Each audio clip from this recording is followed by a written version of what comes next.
parce que ta présence est là.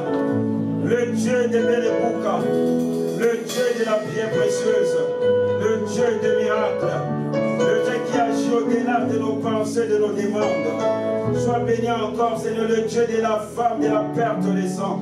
Que ton nom soit béni encore ce matin. Seigneur, merci parce que tu vas nous parler encore, Seigneur. Je remets tout pensée, tout esprit captif à l'obéissance, à la soumission du nom puissant de Jésus de Nazareth. Sois béni, sois loué, Seigneur. Nous nous abandonnons entre les saintes mains parce que tu es un Père pour nous. Sois béni, sois glorifié encore ce matin parce que tu as rendu, Seigneur, c'est impossible. C'est pour ça que nous te sommes infiniment reconnaissants. Merci encore, Seigneur, parce que tu veux nous parler. Dispose nos cœurs à recevoir de ta part, Seigneur, les conseils divins. Sois béni, sois loué. À toi, c'est soit la gloire, l'honneur, la puissance, le règne au siècle des siècles. Nous disons tous merci, Seigneur Jésus-Christ. Alléluia. Acclame-moi et le donne.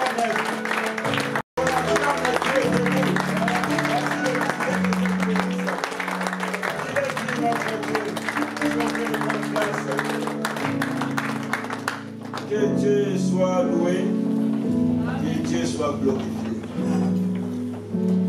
Nous sommes là encore ce matin parce que cette femme nous fait du bien de la perte du sang. Nous sommes toujours dans notre texte de Marc 5.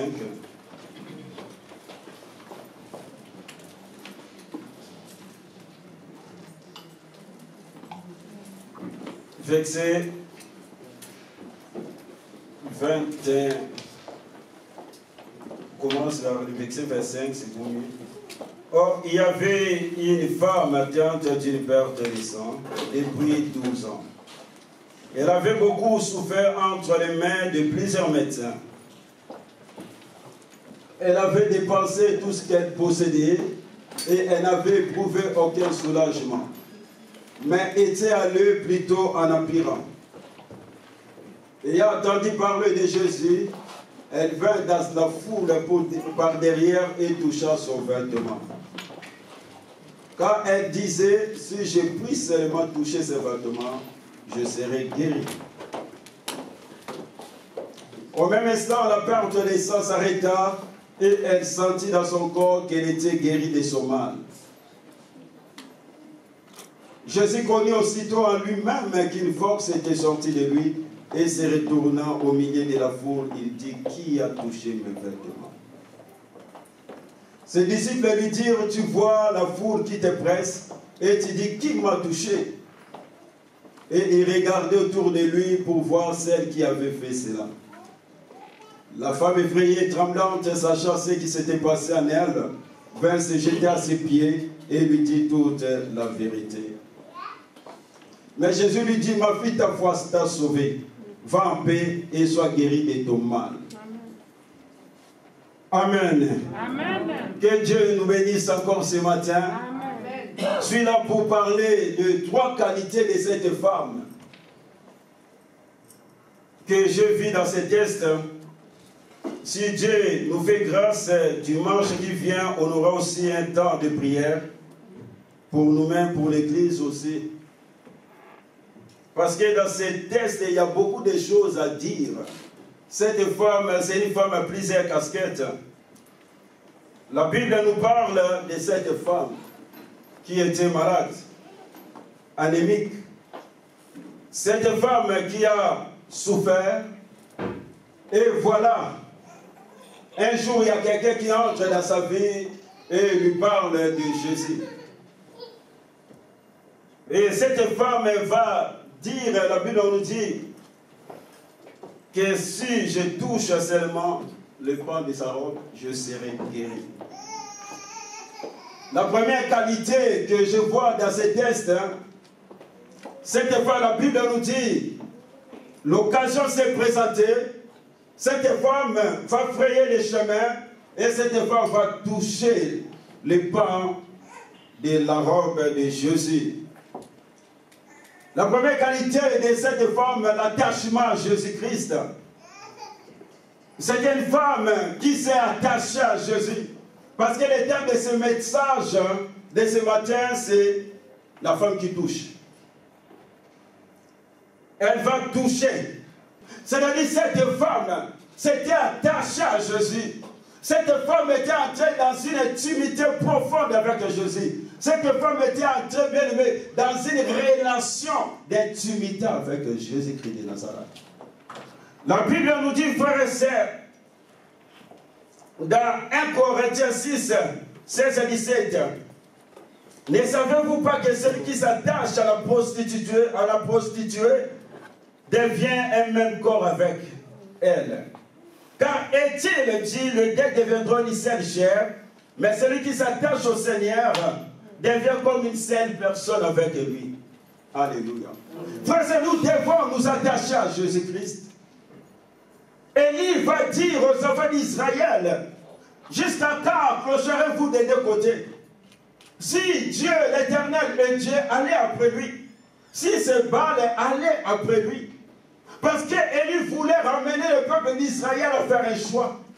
Parce que, bien aimé, la vie est faite des choix et des décisions.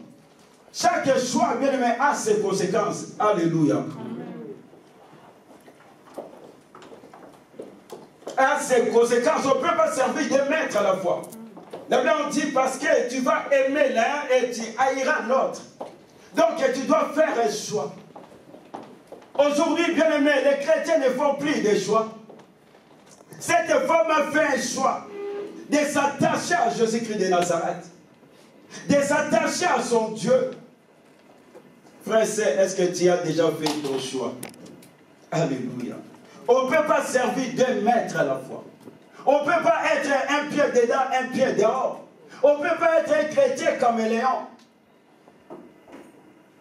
On ne peut pas être un chrétien caméléon. Ce matin, je t'encourage, bien aimé, à s'attacher à l'Éternel, parce qu'il y a des bénéfices liés à l'attachement à Jésus.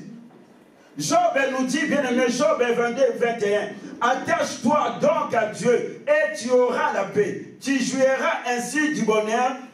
Tu jouiras ainsi du bonheur. Dans l'attachement à Dieu, bien aimé, mène le bonheur. Il y a une autre version qui dit, le bonheur, par là, le bonheur viendra sur toi. Ce n'est pas à toi, bien-aimé, d'aller chercher le bonheur. On transpire, bien-aimé, souvent pour chercher le bonheur de gauche à droite. Or, l'attachement à Dieu, bien-aimé, appelle le bonheur. Ce n'est pas à toi d'aller chercher le bonheur, mais le bonheur qui va te localiser. Amen. Et la paix va te localiser. La Bible dit, David est devenu de plus en plus grand à cause de son attachement à l'Éternel. Alléluia. Amen. Donc l'attachement à l'Éternel appelle bien aimé une progression continuelle de la grandeur dans les domaines de notre vie. Il y a Yves, si tu peux me balancer 2 Rois 18, 6 à 7.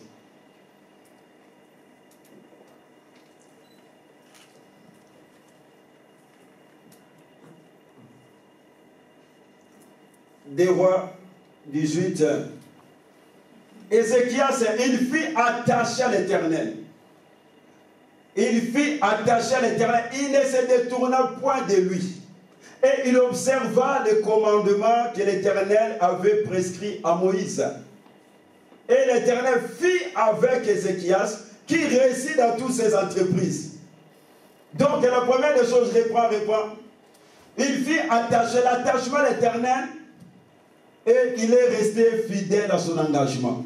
Quand tu t'attaches à Jésus, tu dois rester fidèle à ton engagement vers l'Éternel. Deuxième chose, il observa. Il ne se détourna point de lui. Tu ne peux pas mettre un pied dehors, un pied dedans. Le 2 pieds sera en Christ. Et il observa les commandements. Tu dois observer la parole de Dieu. Que l'Éternel avait prescrit à Moïse, on continue. Et l'Éternel fit avec. Donc il y a toute une procédure, tout un processus pour que l'Éternel soit avec toi. La Bible nous dit comme résultat, Dieu était avec Ézéchias, pas seulement était avec Ézéchias, qui réside dans toutes ses entreprises. Donc l'attachement à Dieu amène la réussite dans tous les départements de notre vie. Alléluia. Amen. Et Job nous dit 23, 11, mon pied s'est attaché à ce pas, j'ai gardé sa voix. Quand tu t'attaches à Jésus, tu dois garder la parole, tu dois garder la voix de Dieu. Tu ne peux pas aller de gauche à droite. Tu ne peux pas aller de gauche à droite. Tu dois focaliser, bien aimé, ton attention à Jésus-Christ de Nazareth. Tu dois suivre, bien aimé, ses pas. L'attachement de cette femme à Jésus. La Bible nous dit cette femme, bien aimé, va recevoir, bien aimé, la restauration. Parce que quand elle a touché le pas de la robe de Jésus, cette femme sera guérie. Elle va obtenir la guérison, la restauration. Cette femme va être raffermie. Cette femme va, bien aimé, rebâtir sa vie. Va concrétiser son projet. Alléluia. Donc l'attachement à l'Éternel amène la restauration. Même Jacques 15 nous dit les sarments portent le fruit.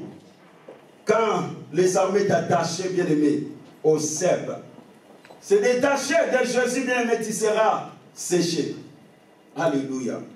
Quand Colossiens 1,16 me dit, car en lui, en Jésus-Christ, ont été créées toutes les choses qui sont dans le ciel et sur la terre, les visibles et les invisibles, trône, dignité, domination, autorité. Tout a été créé par lui et pour lui.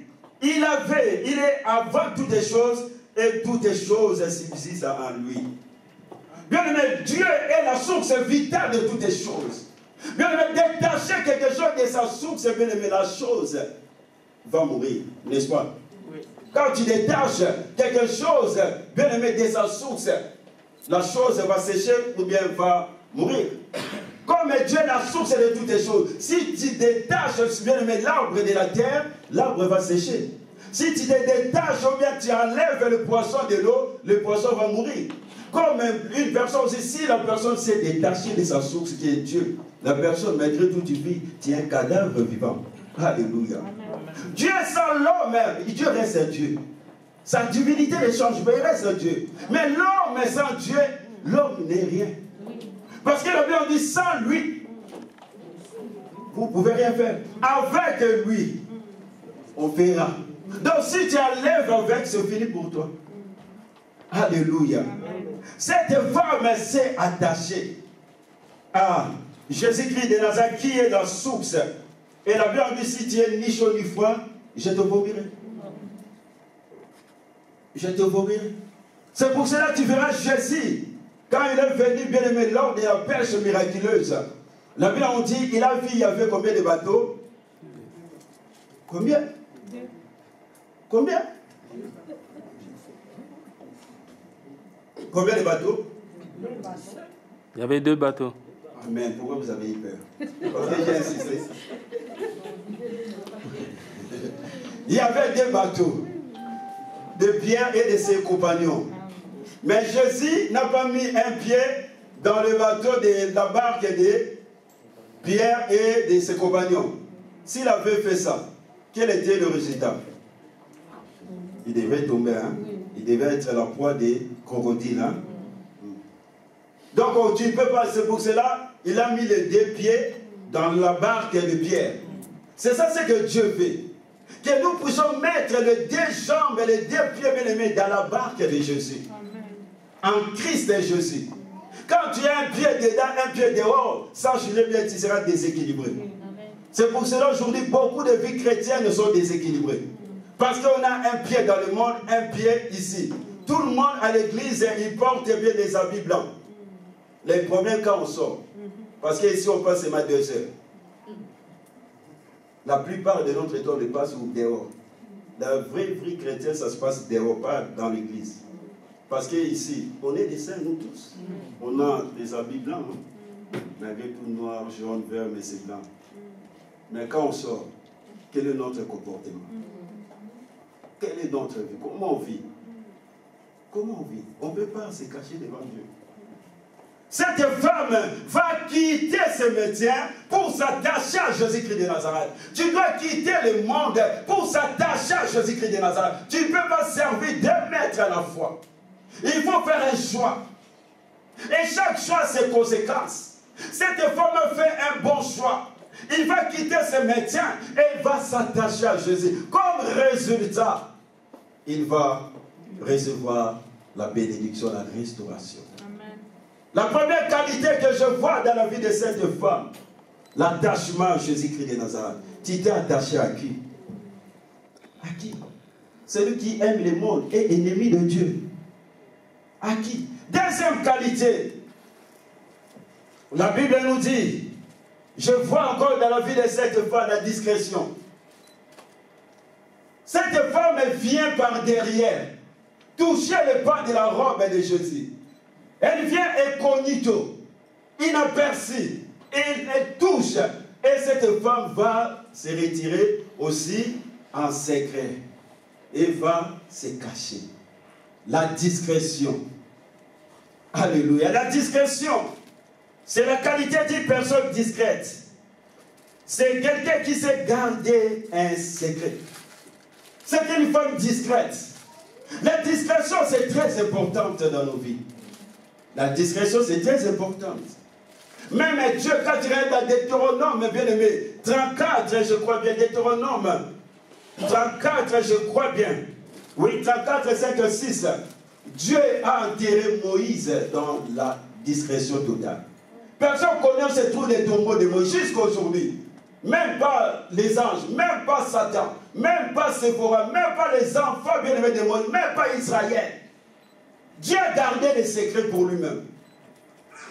Bien-aimés, même ces textes que nous sommes en train de prêcher, Jésus, quand il a ressuscité la vie de Jairus, il va leur dire de garder les secrets. Lors d'une transfiguration, quand tu regardes dans Matthieu 17, Jésus va insister à 10 aux disciples de garder les secrets jusqu'à ce qu'il va remonter au trône, vers le Père. Et quand tu regardes dans 2 Pierre 1, là maintenant Pierre va parler de cette expérience parce que Jésus était déjà monté. Alléluia. Nous devons garder les secrets. Bien-aimé, sois une femme, un homme discret. Parce que tu ne sais pas qui est dans la foule. Tu ne sais pas qui est qui. Peut-être il y a tes ennemis. Peut-être il y a des gens qui sont jaloux de toi. Peut-être il y a des gens qui ne t'aiment pas. Qui ont la haine vers toi. C'est pour cela, maman, papa, ne dévoile pas tout à tout le monde.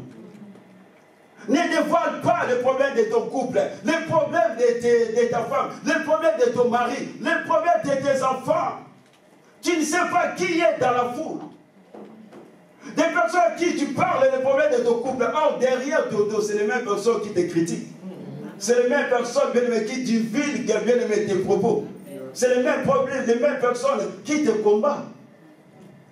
Si Joseph était combattu par sa propre famille parce qu'il n'avait pas gardé les secrets, le manque bien aimé de la discrétion a permis à Joseph d'être détruit. Le manque bien aimé de la discrétion de Samson. Samson, il était détruit, lié, il est devenu esclave. Lui qui était appelé être un libérateur, mais s'est retrouvé prisonnier. Parce qu'il a livré bien aimé le secret à une prostituée. Quand tu livres les secrets, tu perds ta force. Parce que la personne qui a ton secret, tu as peur. Hein? Parce qu'un jour, s'il dévoile, ça c'est fini. Alors, ne livre pas bien-aimé. Ne donne pas aux gens bien-aimés les armes bien-aimées pour te combattre. Cette femme était une femme discrète. Même Jésus de 12 à 30 ans, la Bible est silencieuse. La Bible ne nous parle rien de Jésus. La Bible garde le silence. De 12 ans, 30 ans, la Bible ne nous parle rien. Tu ne peux pas exposer, bien-aimé, ta vie, ton couple à la portée de tout le monde. Aujourd'hui, quand tu veux connaître la vie d'une personne, connecte-toi seulement sur les réseaux sociaux. Elle se douche, elle met. Elle mange, elle met. Elle voyage, elle met. Elle donne naissance, elle met. Elle trace elle-même son parcours. Comme il y avait un jour un jeune homme qui avait dragué une fille. La fille n'a pas voulu, au lieu de garder silence ou quoi, la fille a critiqué le Messie. Or, le Messie avait ses coordonnées. Comme souvent nos enfants toujours, ils mangent selfie et il fait tout. Le Messie suivait petit à petit la fille. La fille, ah maintenant je suis descendu là, ah maintenant je prends les trams, ah maintenant. Le Messie aussi suivait. Et le Messie attendait maintenant la jeune fille. Pendant que la jeune fille sortait, le Messie l'a attrapé. Il a frappé la fille. Pourquoi? Parce que toi-même tu traces ton parcours. Toi-même, tu donnes aux gens bien-aimés les armes pour te combattre.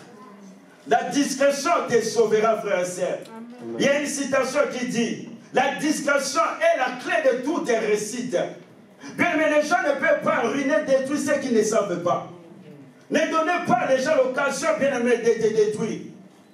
C'est dans la discrétion qui s'opère des actions de plus, bien-aimés, concluantes. Frères et sœurs, la sagesse nous appelle à la discrétion absolue. Alléluia. La discrétion dans nos projets.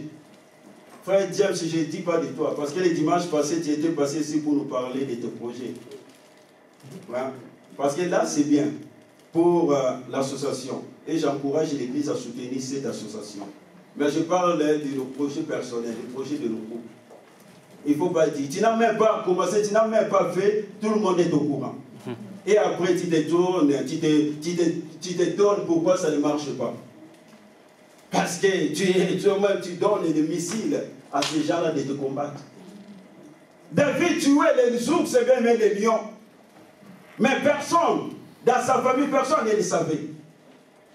Mais le jour où il va rencontrer Saoul pour introduire bien-aimé son CV, pour qu'il soit bien-aimé, sélectionné comme candidat pour confronter, pour affronter même Goliath, c'est là où il va parler à Saoul. Parle seulement des gens que Dieu t'a mis à cœur. Parce que ces personnes-là vont t'aider, vont te soutenir. Ne parle pas, ne dis pas tout à tout le monde. Tu n'es pas obligé de tout dire. Je vais voir cet animal. J'avais prévu de parler de deux animaux, mais je vais parler seulement d'un animal. Ça, cet animal, il est formidable. Qui connaît la gazelle? Hein? Ngoloba. J'ai fait une étude là-dessus et je vais prêcher ça une autre fois. La gazelle, cet animal. Projette, nous, on va voir même on va voir la gazelle. Après, on va continuer. On dit on connaît. Il faut dire la vérité. Hein. Ah, c'est la petite là. Waouh! C'est un bon animal. Vous savez, cet animal, lors de sa gestation, quand cet animal porte les petits, cet animal, personne ne le sait. Elle garde ça secret. Personne ne le sait. Et qu'est-ce qu'elle fait? Car elle donne naissance.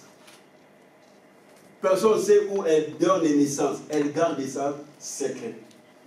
Dans la discrétion totale. Et après avoir donné naissance, elle va prendre le petit, elle va déplacer vers le petit de quelques mètres, et elle va cacher bien-aimé son petit dans l'herbe pendant 3 semaines, à l'abri bien-aimé des animaux sauvages. Et après 3 semaines, elle va venir prendre son petit pour l'intégrer dans le groupe. Mais le problème c'est quoi? Quand elle donne naissance, parce que c'est un animal qui est herbivore, elle mange de l'herbe. Mais quand elle donne naissance, elle prend les membranes et le placenta. Elle mange ça. Pourquoi? Parce qu'elle sait que dans la forêt, il y a une loi qui régit. La loi du plus fort est toujours la meilleure. Mais il sait que là, il y a la loi de la jungle. On te tue ou bien tu tues. Comme elle sait qu'elle est fragile, pour effacer les traces, pour que les lions, les tigres, les bêtes sauvages ne savent pas qu'elle a donné naissance, elle va manger le placenta pour effacer les traces. Bien-aimé, sois comme la gazelle qui efface les traces. Tu fais des choses et les gens ne savent pas. Tu donnes naissance, les gens ne savent pas. Tu es bien-aimé au miracle, tu es dans cette de ton miracle, les gens ne savent pas. Les gens font seulement la concrétisation. Amen. Cet animal, bien-aimé, elle va manger tout. Elle garde tout en secret. Mais nous, souvent, on n'a pas encore fini. Tout le monde est au courant. Tout le monde est au courant. Tu es dans le troisième mois de ta grossesse, tout le monde le sait. Tout le monde le sait, il connaît tout. Mais cette fois, cet animal, elle efface les traces. Soyons bien aimés comme la gazelle qui efface les traces. Cette femme va dire la peur de sang. Elle va dire, j'aime maintenant la restauration, j'aime maintenant la guérison, mais je ne sais pas qui est qui dans cette foule. Et en plus, je vois Jairus, celui qui m'avait condamné. Je ne peux pas faire ma publicité, je ne peux pas faire la publicité de ma restauration, parce qu'on ne sait jamais, on va seulement se croiser même dans la rue. Le jour où je vais me marier, ou à l'église, on va se croiser. Elle va effacer toutes les traces. Personne ne savait qu'elle a obtenu la guérison. Dans la foule, personne. Elle a effacé toutes les traces. Bien-aimé, tu n'es pas obligé de tout dire. Il y a des choses à dire et il y a d'autres non. Ce n'est pas un péché. Si Dieu lui-même a enterré Moïse, personne n'est laissé pour nous apprendre qu'il y a des moments où il faut garder le secret. Moi, Dieu est venu m'interpeller plusieurs fois. Toujours par rapport à la discrétion. Là, dernièrement, je vois bien, il y a 3 mois, Dieu est venu me reprocher encore. Parce que j'ai parlé à quelqu'un de Paris. Parce que cette personne voulait faire quelque chose. Comme moi, je l'ai déjà fait. Je lui ai dit, il faut faire ça, ça, ça, ça, ça, ça, ça. Et tu verras un bon résultat. Je parlais de tout mon cœur. Et dès que je finis de parler, Dieu va intervenir. Il me dit, mais toi, tu as un cœur ouvert. Tu parles pour les autres. Mais tu ne sais pas. Tu sais ce que ces gens-là pensent de toi. Quand toi, tu leur parles, tu connais leur cœur. Il ne faut pas parler. La discrétion, c'est très important. Alléluia. Cette femme n'a pas voulu faire la publicité de sa guérison. Parce qu'elle savait que peut-être sa guérison ne fera pas plaisir à tout le monde. Savoir aussi garder, fermer nos bouches, ça sera une bonne chose. La discrétion, c'est très important.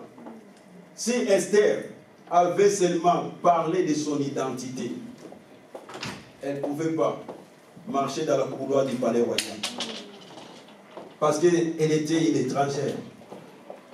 C'est pour cela qu'elle a gardé bien les secrets. Combien de portes Dieu avait déjà laissées ouvertes dans nos vies? Aujourd'hui, ces portes sont fermées, bien quelqu'un d'autre a profité de ça. Pourquoi? Parce que par le manque de discrétion. Combien de mariages les autres, c'était ton mariage, tu as trouvé quelqu'un, tu parles avec ta meilleure amie, le lendemain, elle fait le contour. Tu avais des projets, tout, et le lendemain, ton pote fait les contours. Avec ton aussi. Alléluia. La discrétion, c'est très important. Alléluia. Il y a des choses à dire, il y a aussi des choses à ne pas. Ce n'est pas un péché, hein? Ce n'est pas un péché. Troisième qualité de cette femme.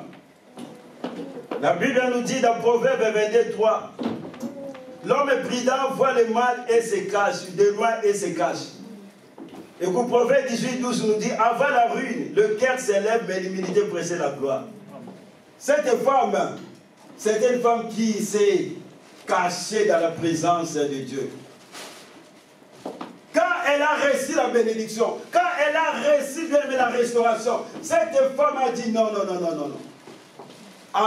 La Bible dit, avant la ruine, cette femme a dit, avant la destruction, les cœurs s'élèvent. Il a dit, l'homme prudent, la femme prudente voit le mal de loin et se cache. Cette femme a dit non, je ne peux pas laisser mon cœur s'élever. Parce que Dieu m'a béni, parce que j'ai reçu la bénédiction, j'ai reçu la restauration. Pour protéger mon cœur, pour que l'orgueil ne vienne pas, je vais me cacher dans la présence de Jésus. C'est le ministère de cache-toi. Bien-aimés, nous devons nous cacher dans la présence de Jésus. Bien-aimé, le meilleur endroit pour que tu sois, bien-aimé, en sécurité, seulement là où il y a la présence de Jésus. Alléluia.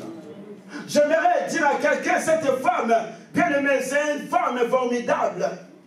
Elle va se dire, pour m'échapper à l'orgueil, m'échapper à Satan, m'échapper aux jaloux, la haine des gens, je ne veux pas être comme Osias. La Bible nous dit dans 2 Chroniques, verset 16, Mais lorsqu'il devient puissant, son cœur s'éleva pour les perdre. Il pécha contre l'Éternel. Quand Dieu a béni Osias, il est devenu puissant. La Bible en dit, son cœur va s'élever pour les perdre, le cœur. Et il va pécher contre l'Éternel. Alléluia. Amen. Cette femme va dire, non, moi je vais protéger mon cœur. Je vais me cacher dans la présence de Dieu. Je vais me cacher à ce pied. Frère et sœur, j'aimerais dire à quelqu'un, quel que soit les niveaux, quel que soit l'autel, quel que soit l'élévation, que Dieu va te donner. Bien aimé, il faut rester, il faut être d'abord prudent, vigilant, rester sur tes gardes. C'est à ce moment-là que la femme de Potiphar venait pour te dire, couche avec moi. C'est à ce moment-là, Satan venait pour te pousser à l'orgueil. C'est à ce moment-là, le cœur va se lever. C'est pour cela le meilleur endroit, bien aimé, pour fuir la tentation, pour être en sécurité, seulement dans la présence de Dieu. Amen. Dans les cas chez toi, bien aimé. Alléluia. Amen. La femme, la Bible nous dit, cette femme va se cacher dans la présence de Dieu. Ecclésiaste dit, quand elle nous dit, même si l'esprit de celui qui domine s'élève contre toi, ne quitte pas ta place. Amen. Ne quitte pas la présence de Dieu. Quel que soit ce que tu peux endurer, quel que soit ce que tu peux traverser, ne quitte pas la présence de Dieu. Reste dans la présence de Dieu. Reste, cache-toi dans la présence de Dieu. Se cacher veut dire se mettre à l'abri. Imagine, nous sommes là, quand il pleut dehors, qui sera en sécurité? C'est nous, non? Oui. Parce que les gens qui sont dehors, ils sont à la merci de quoi? De la pluie. Mais nous, on est protégés. La vraie protection, c'est dans la présence de Jésus. Cette femme était dans les caches-toi. C'est caché dans la présence de Jésus. C'est très important. La Bible dit un jour, Marie était bien aimée au pied de Jésus. C'est caché, bien aimé, dans la présence de Jésus. Mais parle aussi de la formation. Mais bien aimé, Dieu va te donner des orientations. Dieu va te donner des directives. Dieu va te parler. Cette femme était dans le maquis. Cette femme était dans la retraite totale. Dans la présence de Jésus. Où tu te caches. Un jour, Dieu va dire à Élie, Élie, va dans les Torahs des Kérites et cache-toi là. Dieu va l'envoyer, il va dire à Élie de se cacher. Pourquoi? Parce que Dieu voyait dans la maison de veuve de Sarepta, il y avait un esprit bien-aimé de la pauvreté, il y avait un esprit de la mort. Et Dieu va envoyer Élie. Élie va rester dans la présence de Dieu. Élie va se cacher dans la présence de Dieu. Le ministère de cache-toi dans la présence de Dieu. Et Dieu va le former parce que, bien aimé, Kérite veut dire séparation. Kérite veut dire tailler. Dieu va les tailler. Et après avoir fini la formation, Dieu va lui dire d'aller dans la maison de veuve de Sarepta. Et quand Élie était allé là-bas, Élie a gagné la famine. La pauvreté était tombée et le fils de cette femme était résisté parce que l'esprit de mort régnait dans cette famille. Après avoir fini là-bas, bien aimé, il va encore être travaillé. Parce que ça veut dire la maison du fondeur. La fonderie, là on travaille avec le feu. Veut dire la raffinerie. Il fallait que Dieu puisse les rendre fins, enlever les impuretés. Et là aussi, Élie va être encore fourni. Pourquoi? Parce que Dieu voyait maintenant le combat avec le Dieu de Baal. C'est pour ça qu'Élie devrait se cacher dans la présence de Dieu. Bien aimé, Dieu veut que nous puissions nous cacher dans sa présence. Dieu ne peut pas t'exposer, bien aimé, si tu n'as jamais passé par le ministère des cas chez toi. Alléluia. David ne pouvait pas, bien aimé, être exposé si David n'était pas dans le ventre bien aimé de la forêt. Le ministère des cas chez toi. Quand tu te caches, bien aimé, tu deviens rare. Amen. C'est pour cela même Dieu lui-même se cache. Pour qu'on puisse les chercher. Quand tu te caches dans la présence de Dieu, tu ne vas plus s'occuper des affaires des autres. Tu es séparé du monde. Tu es séparé de tout problème qui passe en dehors de ton environnement. C'est très important. Il y a un moment, il faut bien aimer. Fais-toi rare. C'est cacher, c'est disparaître en vie de. Fais-toi rare. Les gens auront besoin de toi. Quand tu vois toujours, on aura marre de toi. Même si tu vois chez ton voisin, il faut parler tous les jours. On aura marre de toi, bien-aimé. Fais-toi rare. La Bible nous dit, mon peuple entre dans ta chambre et ferme. Et là, prie Dieu. Entre dans le lieu secret. Dans le ministère des cas chez toi. C'est là, dans sa présence, que Dieu attend la pierre précieuse, pas ailleurs. Dieu nous attend dans sa présence. J'aimerais rappeler à la pierre précieuse ta place est dans la présence du Père, dans la présence de Jésus. Cachons-nous dans sa présence. Celui qui demeure sous l'abri de Dieu repose à l'ombre du Tout-Puissant. La meilleure cachette, c'est Jésus-Christ de Nazareth. Cette femme s'est cachée en Christ. C'est pour ça même Jésus de 12 à 30 ans, il s'est caché. Pour un ministère de 3 ans. Il a fait une retraite de 18 ans. Wow. Un ministère pour une mission d'1 an, 6 ans de préparation. Bien aimé, il faut se cacher. Il y a un moment, il faut se laisse tout. Entre dans la présence de Dieu, cherche la présence de Dieu. Cache-toi dans le ministère de cache-toi. Parce que Dieu ne peut pas te donner, te confier un ministère public. Démontre-toi, t'exposer, tu n'as jamais expérimenté le ministère de cache-toi. Jamais. Dieu ne peut pas te mettre devant de la scène. Bien aimé, il ne peut pas te mettre en vitrine si tu n'as jamais expérimenté le ministère de cache-toi. Tu ne peux pas fermer les ciels si tu n'as jamais expérimenté le cache-toi. Tu ne peux pas frotter les dieux de Baal. Tu ne peux pas faire descendre le feu. Alléluia. David a gardé Goliath à cause de cache-toi. 4e catégorie, 4e qualité. Ça maintenant c'est la responsabilité de Dieu. Ce n'est pas la responsabilité de cette femme de la perte de sang. C'est le ministère de montre-toi. C'est Dieu qui le fait quand il voit que le moment est arrivé, le temps fixé est à son terme. C'est le ministère de montre-toi. Quand le temps arrive, bien aimé, j'aimerais dire à quelqu'un, c'est Dieu qui va te faire sortir, va t'exposer, va te mettre devant de la scène. Frère, ne brûle pas les étapes. Même si tu as un ministère, même si tu veux, bien aimé, tu cherches une femme ou bien un homme, ne brûle pas des étapes. Ne cherche pas des raccourcis. Ne cherche pas les féticheurs, les marabouts. Attends le temps de Dieu. Sois patient, frère et sœur. Quand le moment sera arrivé, au moment de Dieu, il te mettra devant de la scène. Il va te présenter devant tout le monde. Alléluia. Amen. Quand, bien aimé, le moment de David était arrivé, quand David a fini sa retraite, a fini sa formation dans les cache-toi, la Bible dit que Dieu va permettre que David sorte de la forêt et on va le rendre devant sa famille. Et David va être élevé, bien aimé, devant Israël et devant, bien aimé, les femmes vont chanter pour David. Alléluia.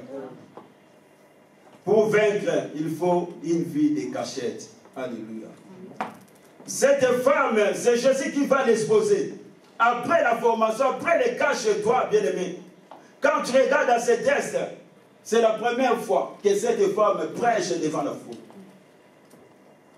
À 3h du matin, pendant que j'étais là, quand le soleil était parti, et Dieu m'a commencé à montrer le processus de cette femme, la procédure de cette femme. Yaya, remets cette femme, ma grande sœur.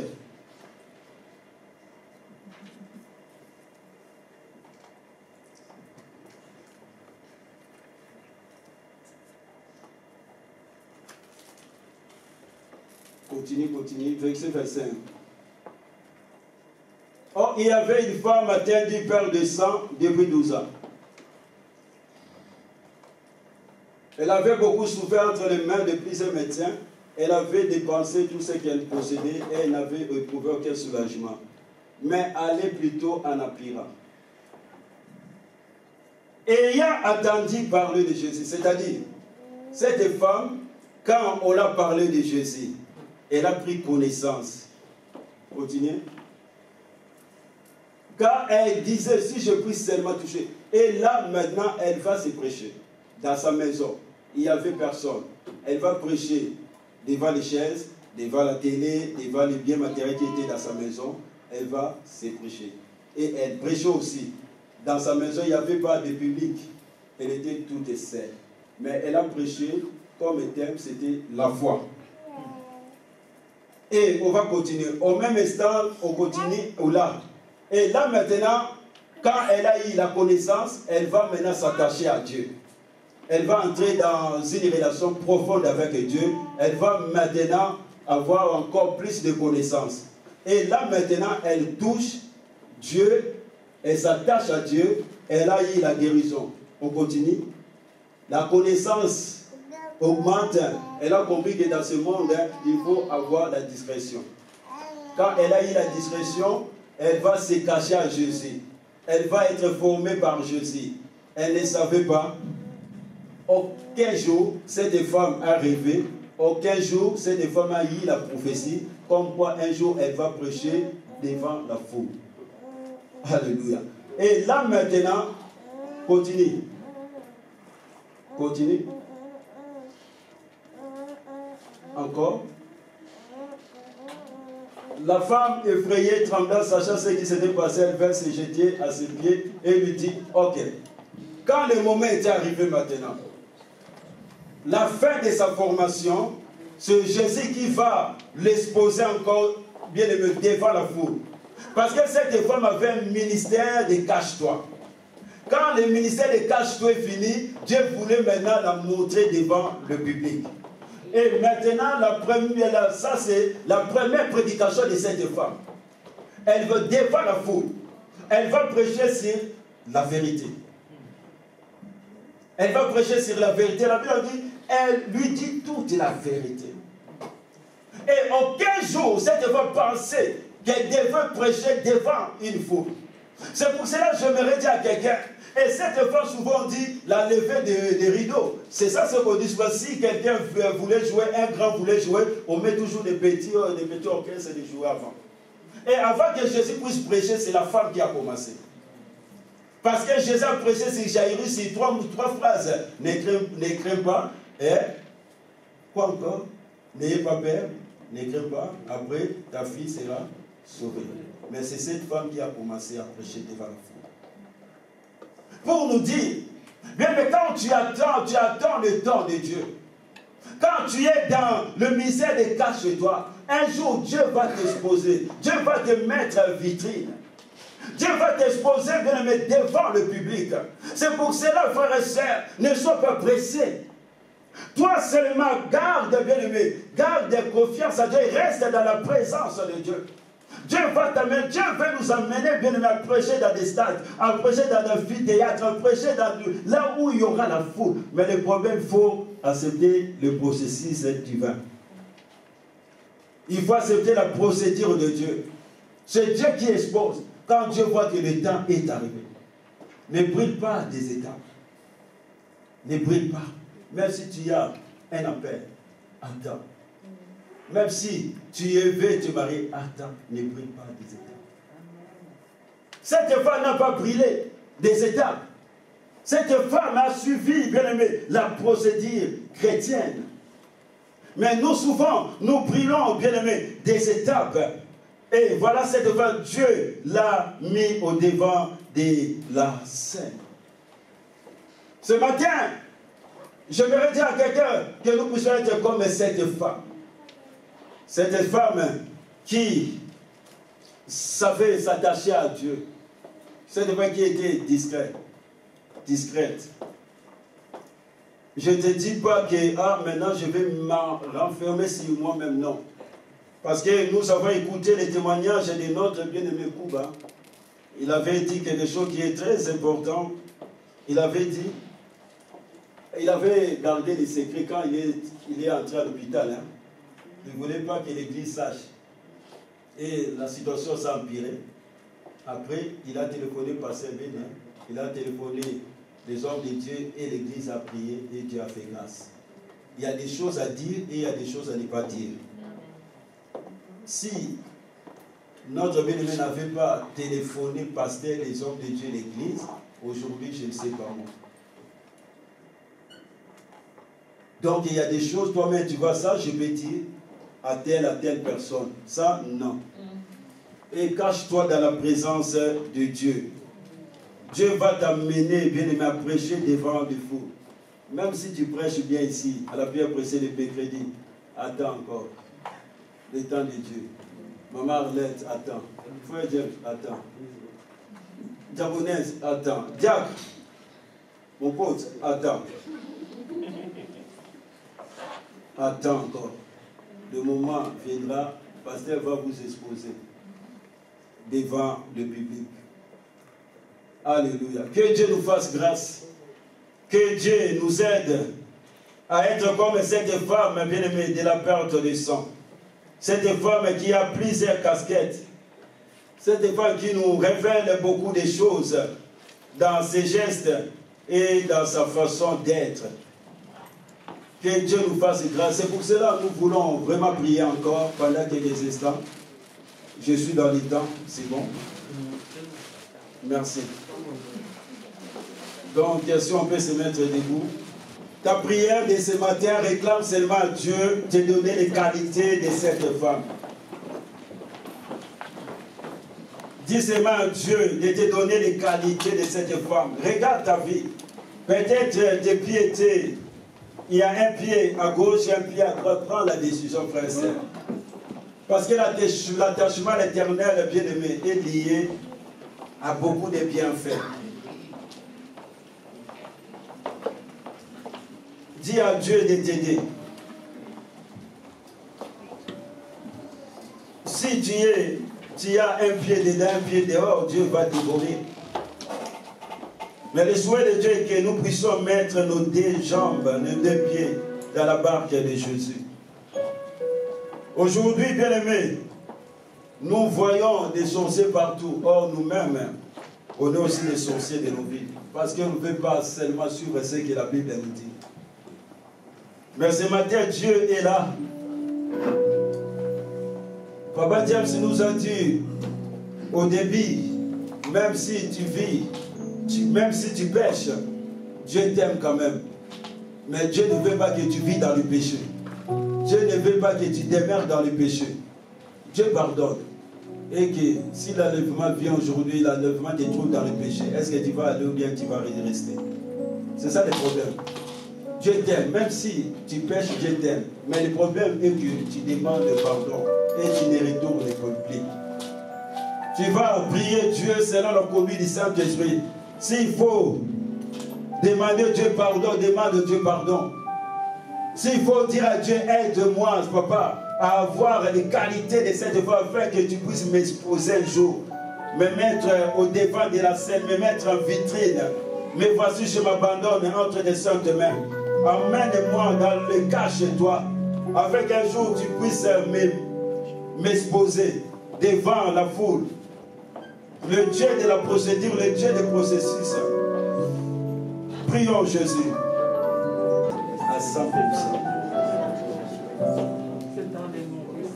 Je sais comment tu agis.